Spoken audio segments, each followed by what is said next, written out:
Hello everyone, চলেছি একটা ছোট্ট ব্লগ নিয়ে। তো আজকের ব্লগটা শুরু করছি একটা ছড়া দিয়ে। কুমোর পাড়ায় গরুর গাড়ি, বোধাই করা কলসি হাড়ি, গাড়ি চালায় বংশী বাগ, সঙ্গে দেদায় ভাগ্নে মগ, হাত বসেছে ঠুকরো বারে, পড়ছি দণ্ডে পর্দা পারে। এটা কিন্তু অরিত্রী বলো, তোমরা সবাই জানো আমার সাথে যারা জড়িত আছো। আচ্ছা, এটা কিন্তু হাট বসেছে শুক্রবারে নয়, হাট বসেছে সোমবারে, বক্সিগঞ্জের পদ্মাপাড়ে নয়, সেটা হচ্ছে রিষড়া স্টেশনে 4 নম্বর গেটের কাছে প্রতি সোমবার করে হাটটা বসে। তো আজকে অরিত্রীর পরীক্ষা শুরু হয়েছে, তো বেশিক্ষণ নয়, 1.5 ঘন্টার পরীক্ষা। 1.5 ঘন্টার পরীক্ষা ছিল, তাই জন্য আমরা একটু কাছে পিঠেই ঘুরছিলাম। তো ঘুরতে ঘুরতে হাটটা চোখে পড়লো, তো যাই প্রতিবার, কিন্তু সেরমভাবে হাটে কোনো দিনও ঘোরা হয়নি। তো বন্ধুবান্ধবদের সাথে বেশ ভালোই সময়টা কাটলো। এবং যাদের ঘুরতে, যদি কেউ এই হাটে আসতে চাও, আসাকালীন যদি কারো খিদে পেয়ে যায়, তো ওখানে একটা আলুর পরোটার দোকানও আছে, যেখানে আলুর পরোটাগুলো খুব ভালো হয়েছে। তো সুস্মিত আর আমি মিলে শেয়ার করে খেলাম, আমার তো ভালো লেগেছে, তোমরাও এসো।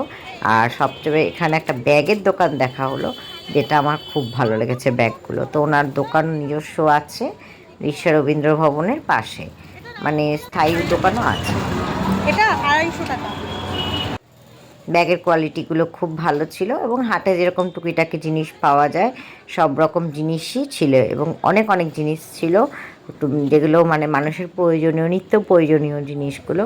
তো আমি যতটা পারলাম তুলে ধরলাম। এবং তোমরা যদি কেউ আসতে চাও আমার ব্লগ দেখে এই হাটে, অবশ্যই চলে এসো, অনেক জিনিস পেয়ে যাবে।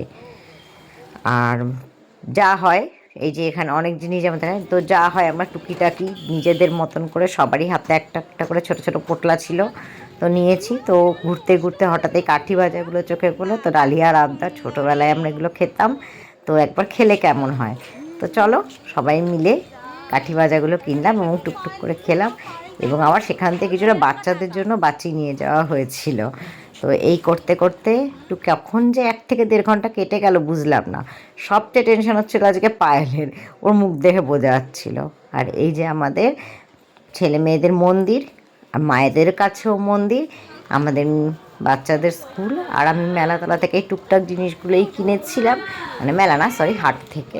তো এভাবেই সময়টা সুন্দর করে কেটে গেল, এবং দেখতে দেখতে দিন সময়টাও চলে গেল, আর অরিত্রীর ছুটিও হয়ে গেল। আর আমাদের যে আমার মেয়ে যে স্কুলে পড়ে, মাহেশ রামকৃষ্ণ আশ্রম, সেখানে শীতকালে পুরো গাছ ফুলে ভরে ওঠে, সেই গাছগুলোই বোনা হয়েছে। তো কদিন বাদে দেখবো এই গাছ, পুরো মাঠগুলো ফুলে ভরে উঠেছে।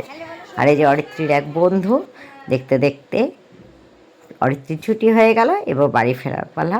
তো ছোট্ট একটা ব্লগ কেমন লাগলো অবশ্যই জানিও, ভালো লাগলে লাইক ও কমেন্ট করো। টাটা।